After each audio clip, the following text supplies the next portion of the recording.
요한복음 10장 1절에서 10절까지의 말씀을 저와 여러분들이 한 절씩 교독하여 읽도록 하겠습니다. 이는 오늘 우리에게 주시는 하나님의 말씀입니다. 내가 진실로 진실로 너희에게 이르노니 문을 통하여 양의 우리에 들어가지 아니하고 다른 데로 넘어가는 자는 절도며 강도요 문으로 들어가는 이는 양의 목자라. 문지기는 그를 위하여 문을 열고 양은 그의 음성을 듣나니 그가 자기 양의 이름을 각각 불러 인도하여 내느니라. 자기 양을 다 내놓은 후에 앞서가면 양들이 그의 음성을 아는 고로 따라오되 타인의 음성은 알지 못하는 고로 타인을 따르지 아니하고 도리어 도망하느니라. 예수께서 이 비유로 그들에게 말씀하셨으나 그들은 그가 하신 말씀이 무엇인지 알지 못하니라. 그러므로 예수께서 다시 이르시되 내가 진실로 너희에게 말하노니 나는 양의 문이라. 나보다 먼저 온 자는 다 절도요 강도니 양들이 듣지 아니하였느니라. 내가 문이니 누구든지 나로 말미암아 들어가면 구원을 받고 또는 들어가며 나오며 꼴을 얻으리라.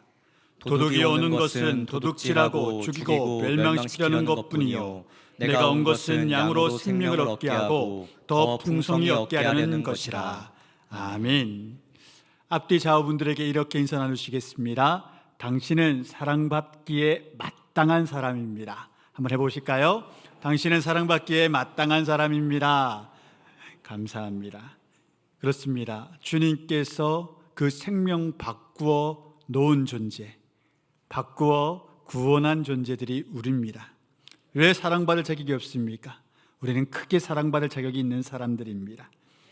지난 2주간 우리는 예수님의 설언 에고 에이미의 두 가지 선언을 살폈습니다.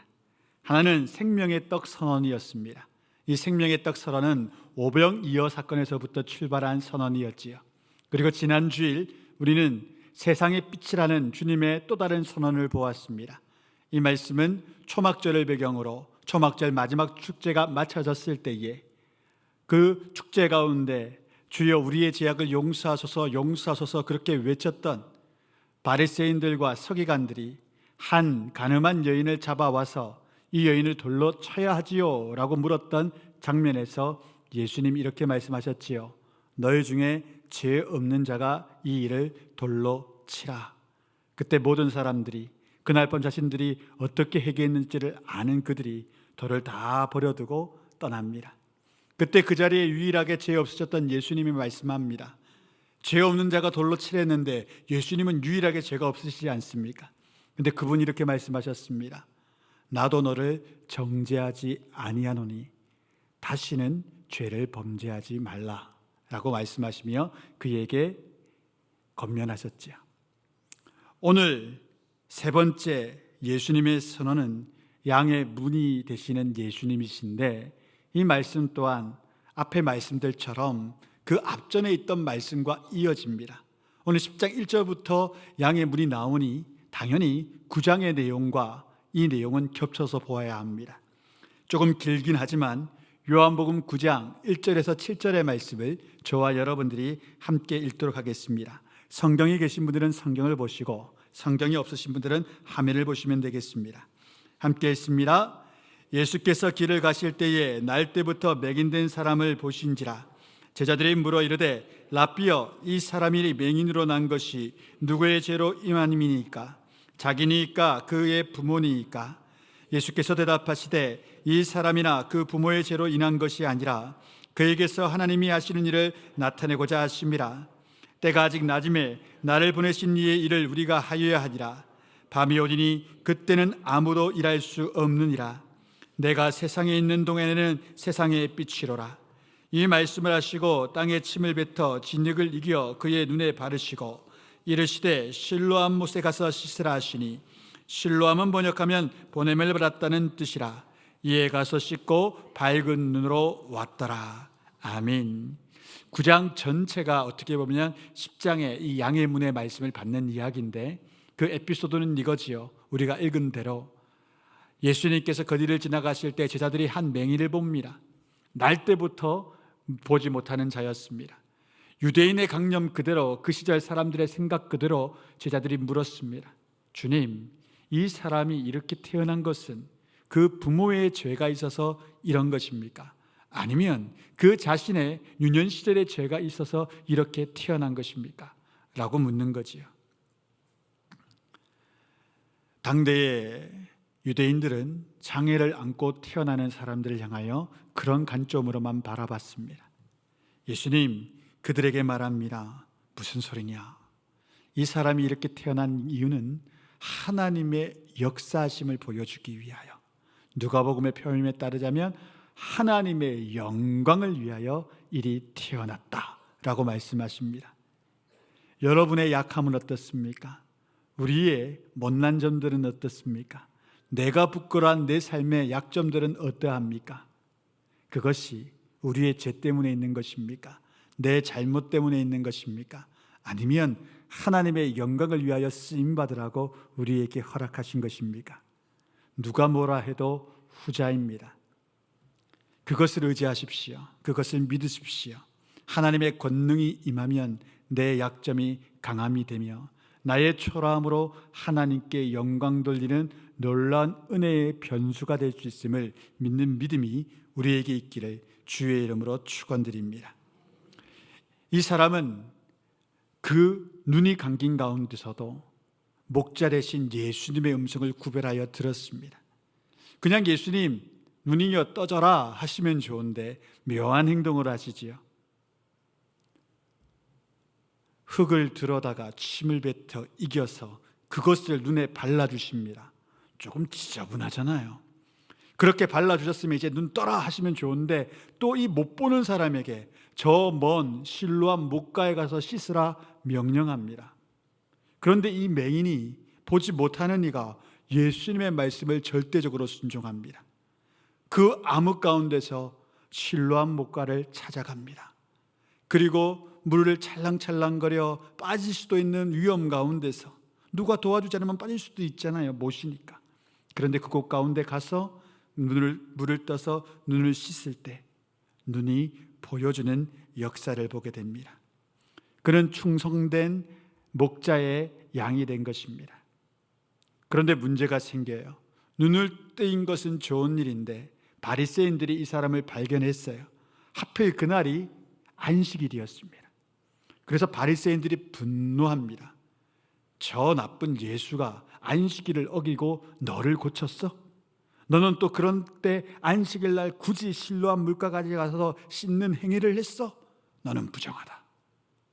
기적을 본 사람에게, 신령한 능력을 품은 사람에게 부정하다 말하면서 그 회당에서 출교를 명합니다. 쫓아냅니다. 요즘 이슬람 사회도 마찬가지고 유대 사회도 마찬가지인데 출교라는 것은 그 사회의 일원으로서 거부를 당하는 겁니다. 종교 사회가 아닙니까? 그 종교에서 버림을 받았다는 것은 더 이상 직업을 가질 수 없습니다. 더 이상 상행위, 사고 파는 행위를 할 수 없습니다. 사회적 죽음을 선고하는 거죠. 이 사람은 눈을 뜨자마자 그런 일을 경험했습니다. 출교라니 이게 무슨 일인가? 눈이 떠져서 처음으로 회당에 가서 은혜 받으러 들어갔는데 바리새인들이 그를 출교시켜 버립니다. 그런데 그는 여전히 하나님의 양이었습니다. 그렇게 출교를 시키는 자들 가운데 담대히 말합니다. 31절에서 33절의 말씀 함께 읽습니다. 하나님이 죄인의 말을 듣지 아니하시고 경건하여 그의 뜻대로 행하는 자의 말을 들으시는 줄을 우리가 아나이다. 창세 이후로 맹인으로 난 자의 눈을 뜨게 하였다 함을 듣지 못하였으니 이 사람이 하나님께로부터 오지 아니하였으면 아무 일도 할 수 없으리이다. 바리새인들에게 공손하나 자기의 할 말을 용맹하게 말했습니다. 이때 바리새인들이 더 화를 내죠. 더 큰 저주로 쫓아냅니다. 이 소문을 예수님이 들어서 그를 찾아오셨지요. 그리고 그에게 예수님께서는 담대히 말하십니다. 내가 인자다. 내가 바로 메시아며 하나님의 아들이다. 말씀하여 주십시오. 이때까지는 둘러서 설명했던 예수님께서 많은 사람에게 메시아임을 고백하지 않았던 예수님이 이 제대로 목자의 음성을 듣는 양인 맹인에게는 가감하게 내가 그리스도임을 알려주십니다. 그래서 이가 반응하지요. 38절과 39절의 말씀 함께 있습니다. 이르되 주여 내가 믿나이다 하고 절하는지라. 예수께서 이르시되 내가 심판하러 이 세상에 왔으니 보지 못하는 자들은 보게 하고 보는 자들은 맹인이 되게 하려 함이라 하시니. 이러한 전반적인 주의 음성을 듣는 맹인의 이야기가 오늘 양의 문의 이야기와 다음 주에 밝혀드릴 선한 목자에 대한 이야기를 이끌어오는 것입니다. 오늘 본문 1절과 2절의 말씀 함께 읽어보겠습니다. 내가 진실로 진실로 너희에게 이르노니 문을 통하여 양의 우리에 들어가지 아니하고 다른 데로 넘어가는 자는 졸도며 강도요 문으로 들어가는 이는 양의 목자라. 아멘. 1세기 중동 지역 팔레스타인 지역에서는 지금도 그러하지만 나무 목재가 매우 귀했습니다. 보통 이 사람들은 돌로 담을 쌓고 집을 지었습니다. 목조로 가옥을 짓는 일은 많지 않았습니다. 비싼 귀족들의 집을 지을 때나 목조들이 들어갔죠. 나무가 귀한 동네였으니까요. 그런데 양의 우리를 나무로 짓는다? 있을 수 없습니다. 흔하디 흔한 그들은 돌로 둥그런 방벽, 조그만한 방벽을 쌓았습니다. 그래서 그것을 양의 우리로 불렀습니다. 그 양의 우리 가운데 양들이 출입할 수 있는 조그만한 출입구를 만들어 놓지요. 그리고 거기에다가 나무로 양의 우리의 문을 달지 않았습니다. 다시 말씀드리지만 고급 목재를 사용할 수가 없기 때문입니다.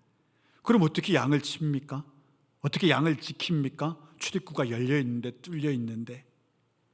여기서 오늘 말씀의 핵심되는 내용이 나오는 거지요.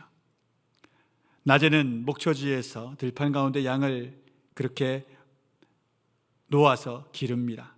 밤이 되면 목자가 소리치지요. 이리 와라, 이리 와라. 그러면 양들이 그 목자의 음성을 듣고 양의 어디로 다 들어갑니다.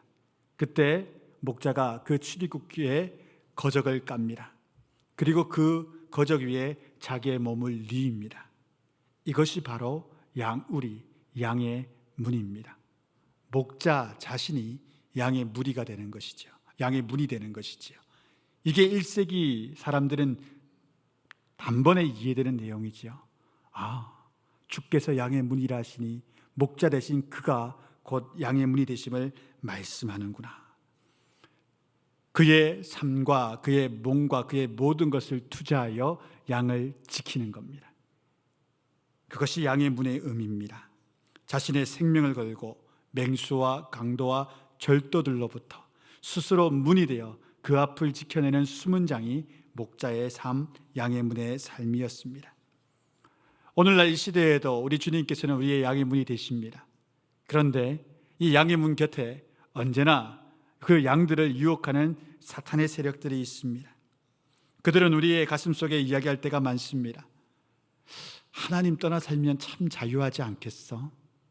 말씀과 규례와 선하게 사는 것 말고 이 땅의 쾌락과 이 땅의 음란함과 이 땅의 제된 것들을 좀 즐기며 사는 것도 괜찮지 않겠어? 우리를 부추깁니다. 끊임없이 유혹하지요.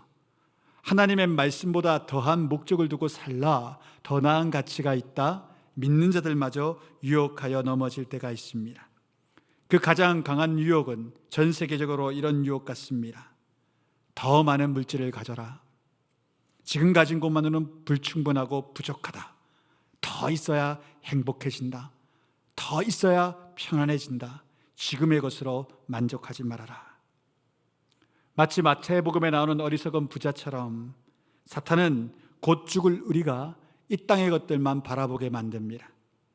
실제로 정말 큰 부자들은 자기가 모아놓은 것 1,000분의 1도 쓰지 못하고 죽습니다. 놀랍지 않습니까? 1,000조 가진 사람 1조도 못 쓰고 죽습니다. 거짓말 아닙니다. 진짜입니다. 아이 목사님 그네들이 뭐 몇 배가 몇 조 들어가고 건물도 사고 땅도 사고 그러던데요. 그거 쓴 거잖아요. 아니요. 그의 재산은 쓴 게 아닙니다. 그냥 돈으로 부동산을 사고 바꾼 것뿐입니다. 재산은 여전히 있습니다. 쓴 게 아니라니까요. 여전히 그는 그 재산은 그대로 가지고 있는 겁니다. 그러고 죽습니다. 허망하게도 쓰지도 못하고 죽습니다. 여러분은 어떻습니까? 우리는 어떨 것 같습니까? 한국도 선진국입니다. 대부분 사람 쓰지 못하고 남겨놓고 죽습니다. 다 쓰는 사람은 거의 없습니다. 정말 거의 없습니다. 그냥 자식에게 물려주고 남겨두고 떠납니다. 톨스토이 소설의 그 어리석은 부자처럼 2평 남짓한 무덤만 남기고 다 죽습니다. 여러분 어떻게 가실 겁니까? 아마 대부분 남겨두려고 하실 겁니다. 어리석은 일입니다. 성경에서 물질을 쓴다는 것은 이런 관점이었습니다. 뭐냐? 나누고 베푸는 게 쓰는 겁니다. 제로를 향하여 나가는 거예요. 나누고 베풀면 제로가 됩니다. 나를 위해 쓰면 절대 제로가 안 됩니다. 계속 무언가 축적이 되어 있습니다. 그리고 남겨놓고 죽습니다. 이게 좀 위험한 이야기인데, 나누고 베풀면 그 나누고 베푼 것들은 제로를 향하여 나가지 않고 천국의 플러스로 쌓여갑니다.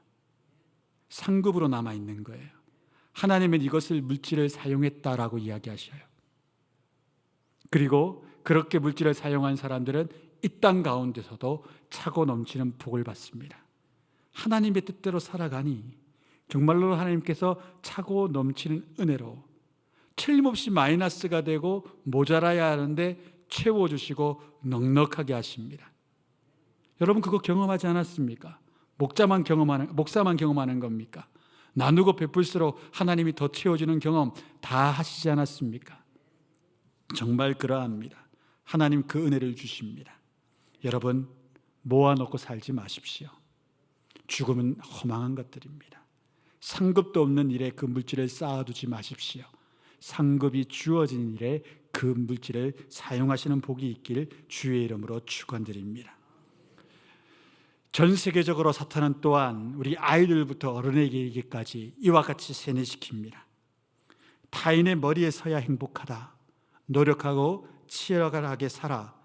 옆에 사람보다 너가 더 나은 자임을 증명하고 그들 머리 꼭대기 위에 올라서라.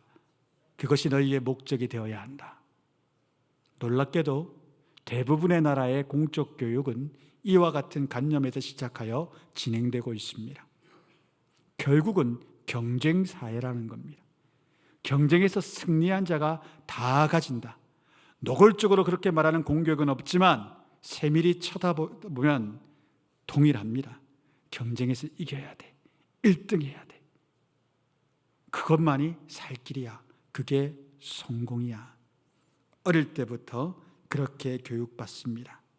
그래서 경쟁에서 이긴 사람들은 당연하게 그 모든 것을 다 가지려 하고, 그 경쟁에서 처진 자들을 바라볼 때 넌 노력 안 해서 그래, 너는 열심히 안 살아서 그래 라는 마음을 품게 만들어 그들을 수없이 무시하고 경멸당해도 되는 존재로 여기게 만드는 것이 오늘날 교육의 현실입니다. 사탄은 그렇게 우리를 병들게 하여 이 시대의 아이들을 교육하고 있습니다. 복음은 이러한 세상 교육의 유일한 대척점에서는 대안적인 교육 방법입니다. 복음이 가르치는 것은, 아이들에게 말하는 것은 이 세상은 경쟁하는 사회가 아니라 서로 돕고 협력하는 사회다라고 말해주지요. 다 가졌기 때문에 다 누리는 사회가 아니라 다 가지는 능력이 있다면 다 베풀어야지 하나님의 뜻에 합당하다라고 말씀하고 가르치는 것이 복음의 말씀입니다. 어떤 아이가 뛰어난 재능, 공부의 재능이 있습니다. 다른 아이들은 6시간 공부해야 그 성적을 얻을 수 있는데 정말 그런 아이들이 있어요. 1시간만 공부해도 6시간 공부하는 아이들을 따라잡는 아이가 있어요. 제가 중고등부 사역할 때 그때는 한국과학영재고등학교가 부산하고 서울 두 군데밖에 없었는데 영재고 아이들 50명이 그 중고등부에 출석을 하고 있었어요. 한 아이가 서울대학교에 우수한 성적으로 들어갔습니다. 그런데 그 아이가 참으로 이상한 이야기를 저한테 한 거예요. 막 이제 입학하고 목사님 감사해요 하고 부산까지 와서 저를 만나고 갈 때, 그때 창원에 있었거든요. 창원에서 만나고 갈 때 그 친구가 나한테 이렇게 말했어요. 목사님, 저 교수님한테 혼났어요. 왜 혼났는데? 아니 필기를 안 한다. 그때 콩공과였거든요. 한 15년 전인데 콩공과인데 필기 안 한다고 혼났대요. 왜 필기 안 했어? 이러니까 걔가 하는 말이 이거였어요. 아니 필기할 필요가 없잖아요. 다 이해하는데. 다 아는 내용 이야기하고 제가 다 알고 있는데 그 필기를 왜 해요 목사님? 좀 재수가 없었더랬어요. 그런데 정말 그런 아이들이 있어요. 남하고 달라요. 천재적인 재능이 있는 아이들이 있어요. 공부하는데. 근데 복음이 들어가면 그 아이들이 그 생각을 해요. 이건 하나님이 주신 은혜구나. 이것 가지고 나 혼자 잘 먹고 잘 살면 안 돼. 베풀어야지. 걔가 대학교 때 이런 앱을 만들었어요. 배달의 민족이 굉장히 이제 점주들 막 이렇게 할 때 걔가 그 앱을 만들었거든요. 공짜 배달 앱. 크게 성공하지는 못했어요. 하지만 그게 대안으로 내려가고 나라에서 상도 받았어요. 아무런 대가 없이 그걸 만들어준 거죠. 아무튼 경쟁이 아니라 협력이요, 착취가 아니라 나의 것을 나누는 것, 그것이 복음을 가진 사람들의 삶의 방법입니다. 끝으로 마귀는 심지어 교회 속에도 그 이단의 사상과 악한 세상의 사상을 심어주기를 원합니다. 이건 이미 1세기 갈라디아 교회에 일어났던 일이죠. 그래서 갈라디아서가 쓰여졌지 않습니까? 예루살렘에서부터 율법주의자들이 갈라디아 교회로 들어왔습니다. 그들이 말합니다. 바울의 복음은 가짜다. 진짜 복음은 뭐냐? 이방인인 너희들이 율법을 지켜야 되고 이방인인 너희의 몸에 육적인 할례를 해야 구원을 받는다. 어떤 의미냐? 인간의 노력으로 구원을 받아야 된다는 거예요. 수행을 해야 된다. 노력을 해야 된다. 열심을 다하고 봉사하고 헌신해야 된다. 요즘 말로 하면 이런 것이지요. 십자가 지는 삶을 살지 않아 교회 가운데 이런 봉사 저런 봉사, 상 가운데 이런 헌신 저런 헌신 하지 않는다면 당신은 하나님의 사람이 아닙니다. 당신의 삶으로 당신의 믿음과 구원의 능력을 스스로 보이십시오. 그래서 그 십자가의 길이 힘들더라도 눈물 지으며 슬퍼하며 애달파하며 그 길을 걸어가십시오. 그것 때문에 불행해진다 하더라도 그것이 복된 일입니다. 여러분, 이거 제가 이미 부정적인 의견을 내어놓으며 이 말을 했기 때문에 그래 그러면 안 되지 라는 마음이 있겠지만, 어느 목회자든 마음 딱 잡아먹고 10주 동안 이런 이상한 설교를 해버리면 그 교인들이 전부 다 마음의 짐을 가지고 살게 만들 수 있습니다. 그거 복음 아닙니다.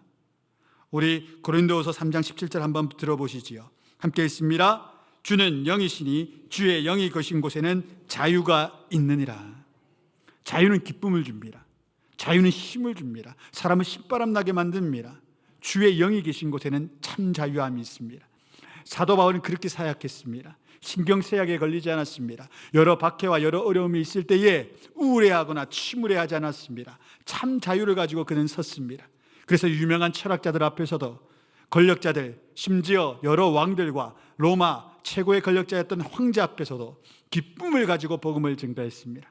매여서 왕들 앞에 섰을 때 그는 이렇게 말했습니다. 내가 이 사슬에 매인 곳 외에는 당신들이 나와 같이 예수님을 알고 하나님을 경배하는 존재가 되기를 원합니다. 이 삶에 참 자유함이 있습니다. 이 삶에 참 기쁨이 있습니다. 바울은 그렇게 복음을 증가하였습니다. 베드로도 마찬가지의 삶을 살았지요. 더 놀라운 고백입니다. 우리가 잘 아는 베드로전서 2장 9절의 말씀 함께 읽어보겠습니다. 그러나 너희는 택하신 족속이요 왕같은 제사장들이요 거룩한 나라요 그의 소유가 된 백성이니 이는 너희를 어두운 데서 불러내어 그의 기이한 빛에 들어가게 하신 이의 아름다운 덕을 선포하게 하려 하심이라. 베드로 전서와 후서의 말씀은 로마의 네로 황제가 급격하게 이 그리스도인들을 핍박하고 있을 때 쓴 서신서입니다. 그 박해 가운데 그가 말하는 걸 보십시오. 사탄의 권세가 아무리 내려와도 우리 가운데 이 권능이 있다. 사탄이 어찌할 수 없는 우리는 택하신 족속이요 왕같은 제사장들이요 거룩한 나라예요 그의 소유된 백성, 하늘의 권세가 우리 안에 있음을 말하고 있는 겁니다. 베드로는 진정 그런 삶을 살았습니다. 그는 권능의 삶을 살았습니다. 그는 그 시대의 문맹자요 무학자였습니다. 글을 몰랐어요. 그 시대나 지금이나 글 모르면 엄청나게 무시를 당했습니다. 그 시절은 더 했습니다. 왜? 글 모르는 자가 앞에 나서서 선언을 하고 뭔가를 가르친다? 있을 수가 없었기 때문입니다.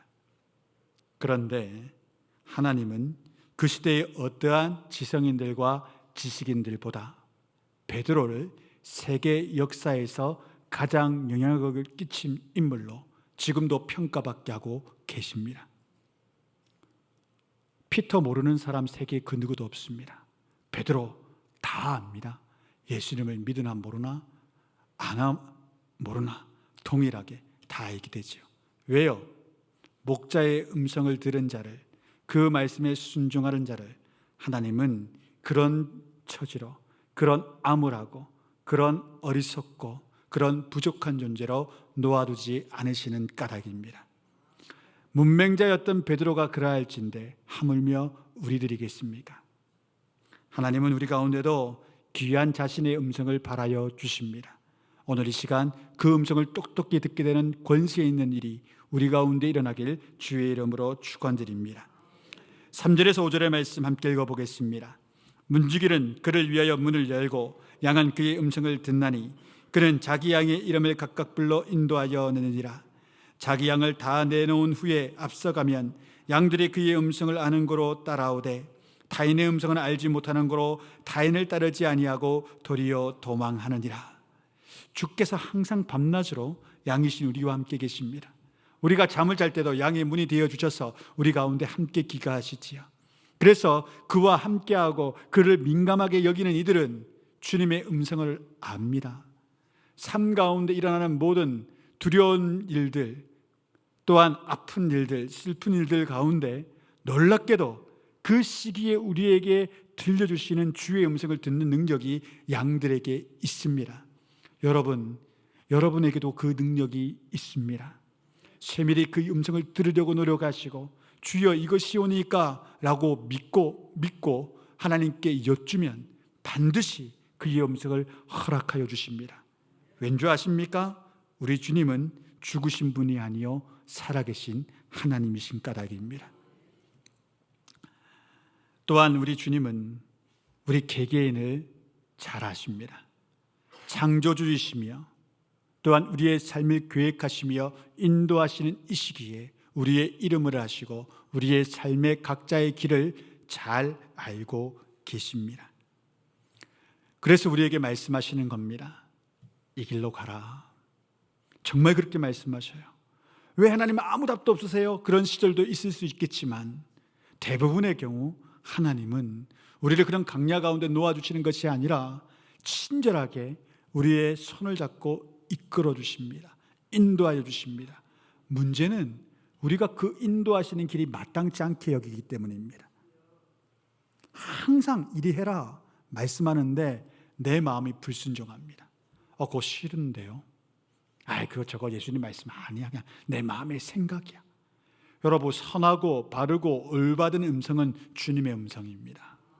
그 길 따라가셔야 돼요. 그런데 선하고 바르고 올바른 음성 죄된 우리가 따라가려 하면 이 마음부터 들어요. 귀찮은데? 저거 진짜일까? 저렇게 살면 손해볼 것 같은데?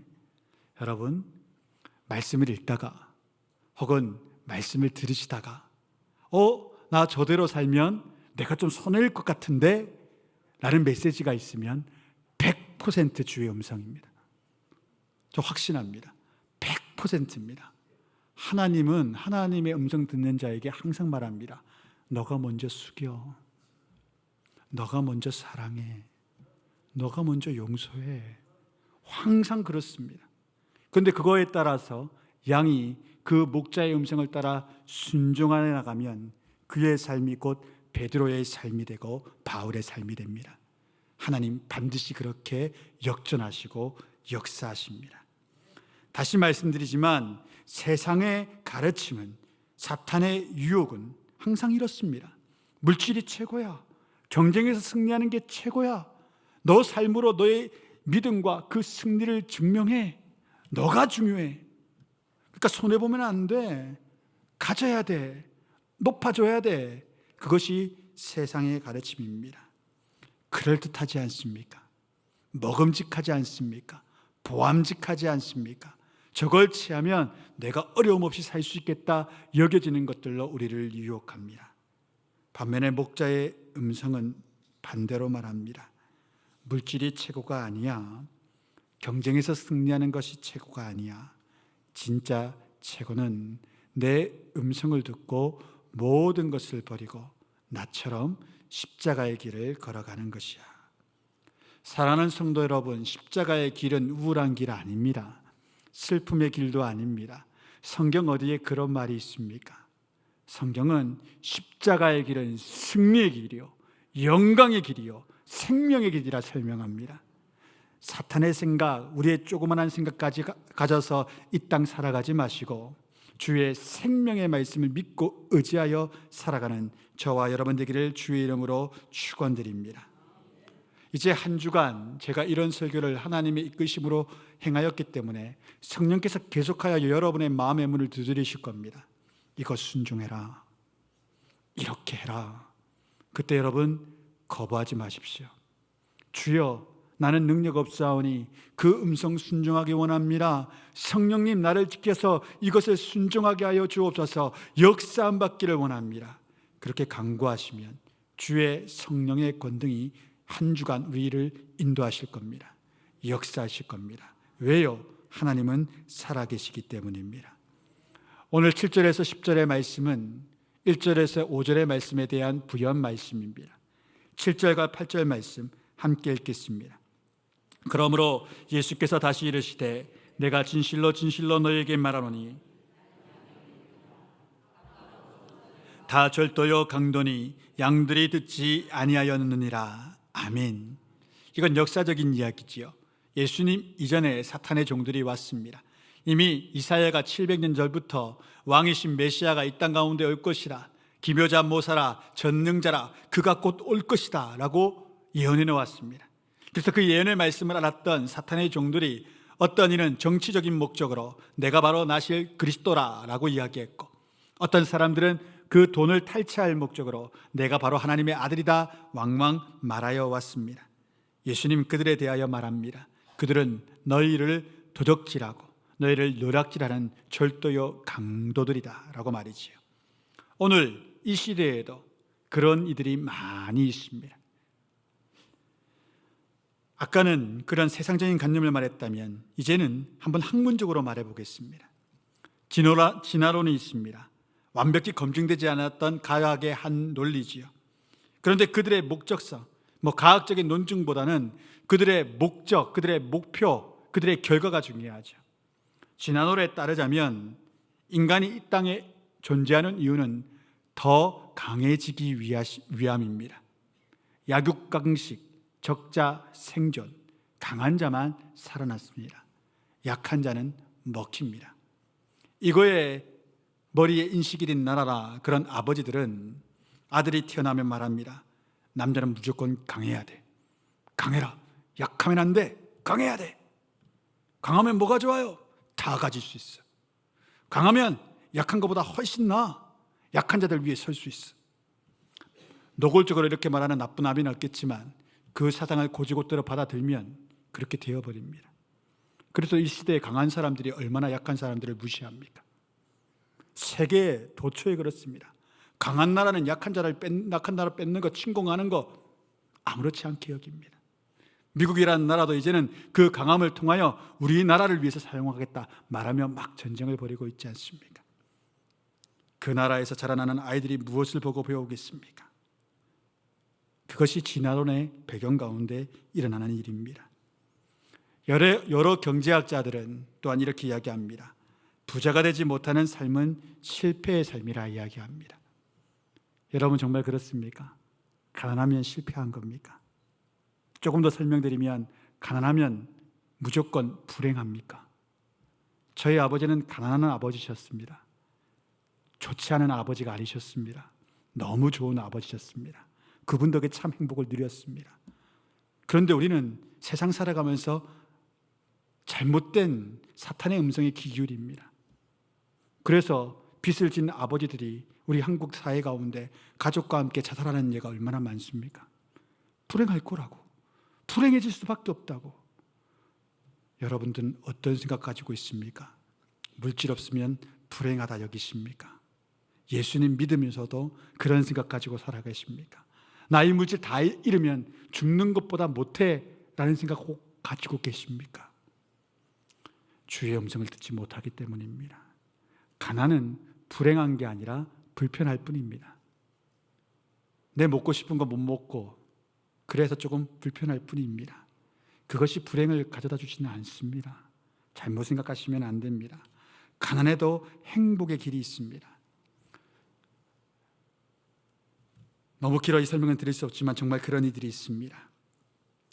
또한 쾌락주의자들과 외모지상주의자들은 쾌락과 외모의 추구만이 삶의 행복을 가져준다 여깁니다. 근데 정말 그렇습니까?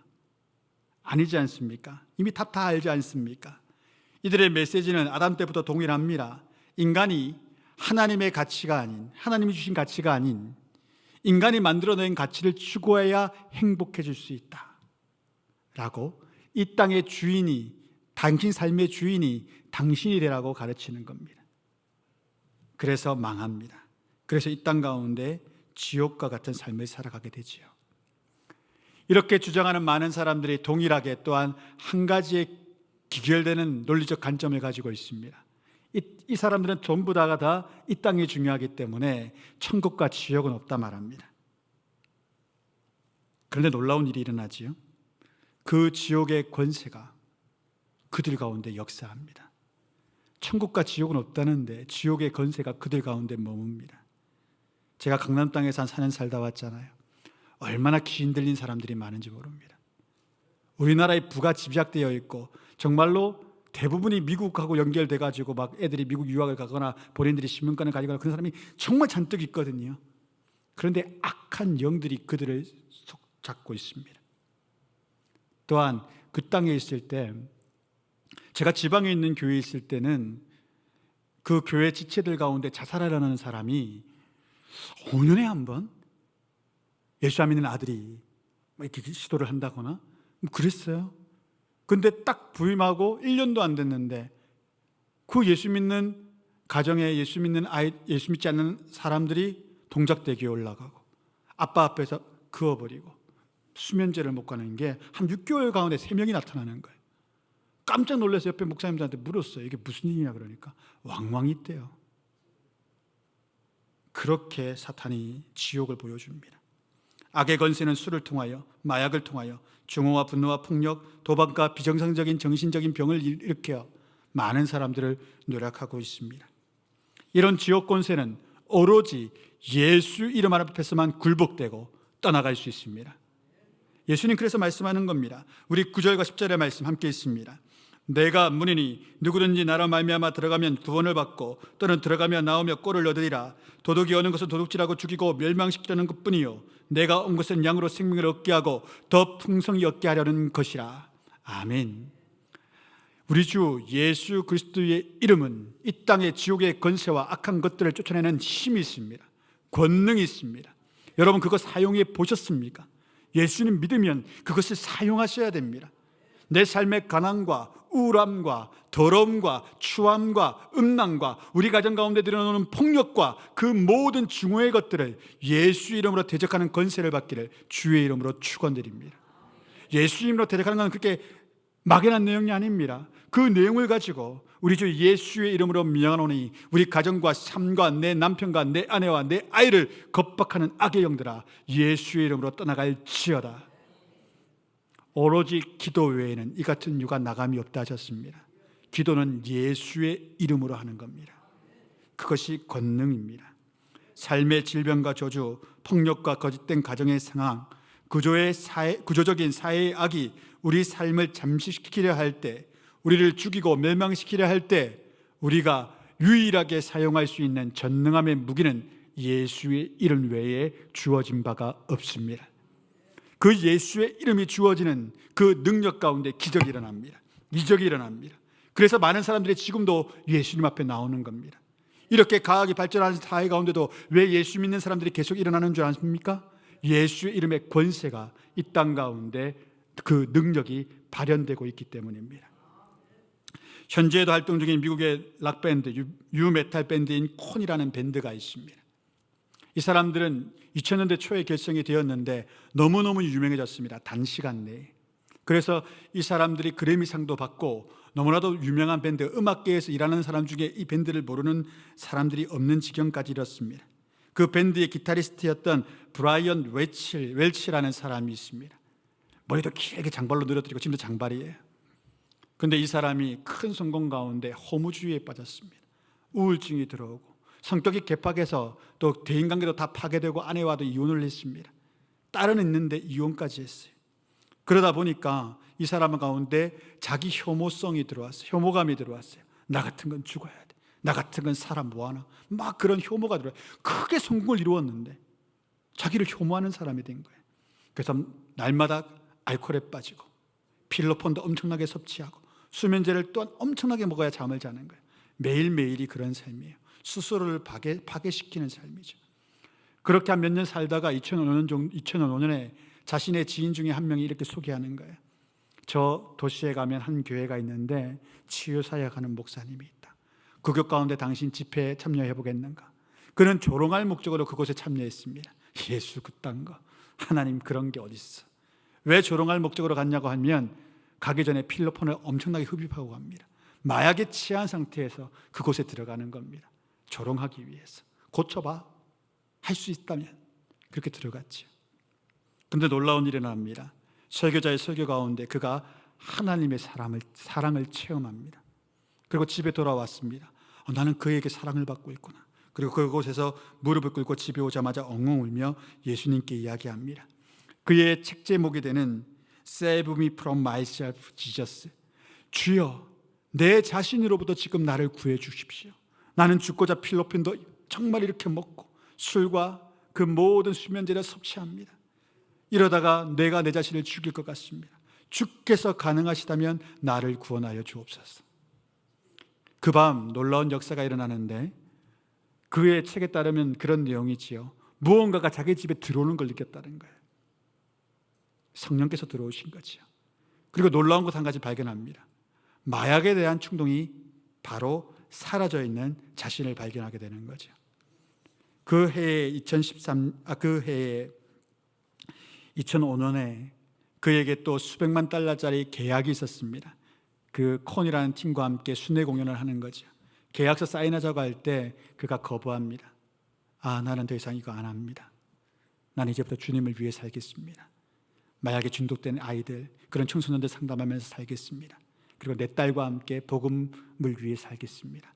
어린 딸이 성인이 될 때까지 8년간 그와 같은 사역을 하다가 2013년에 다시 콘이라는 그 밴드, 자신들의 친구가 있는 밴드에 다시 가입합니다. 복귀합니다. 과거에는 돈과 쾌락을 위해서 그 일을 했는데 지금 그 일을 하는 이유는 스스로 세상 음악이라는 어둠 속으로 십자가를 들고 들어가서 수백만의 팬이 있으니까 그 팬들에게 음악으로 복음 증거하기 위해서 거기에 들어가서 지금까지 활동하고 있는 가수입니다. 이런 기적은 우리의 삶 가운데 비일비재하죠. 저만 해도 이런 그리스도인들을 얼마나 많이 만났는지 모릅니다. 술에 임박혀 있고 마약에 임박혀 있고 담배에 임박혀 있던 이들이 하나님의 은혜를 경험하자마자 그렇게 끊고자 했던 것들이 단번에 끊어지는 것들 정말 많이 봤습니다. 의사들이 죽는다 말했던 병 가운데 오로지 주님밖에 나를 못 고치십니다라고 했던 사람들이 예수 이름 앞에 고침받는 경우도 보았습니다. 그런 일들은 지금도 일어납니다. 왜입니까? 예수님 말씀하셨지 않습니까? 내가 문이니 누구든지 나로 말미암아 들어가면 구원을 받고 또는 들어가며 나오며 꼴을 얻으리라. 내가 온 것은 양으로 생명을 얻게 하고 더 풍성히 얻게 하라는 것이라. 이 약속 그대로 예수님은 그 약속을 이행하는 신실한 하나님이시기에 그의 이름을 붙잡고 나오는 자들 가운데 그런 권세와 그런 능력을 허락하여 주시는 겁니다. 저는 저와 여러분이 이번 한 주간 그 세밀한 주의 음성을 들어 주 이름의 권세와 권능으로 삶이 변화되는 역사가 있기를 주의 이름으로 축원드립니다. 하나님 반드시 다가오십니다. 오늘 밤이라도 그럴 수 있고 여러분이 매 마치고 돌아가자마자 여러분의 심령 가운데 폭발수 같은 성령의 능력을 허락하여 주실 겁니다. 그때 웰시처럼 무릎 꿇으십시오.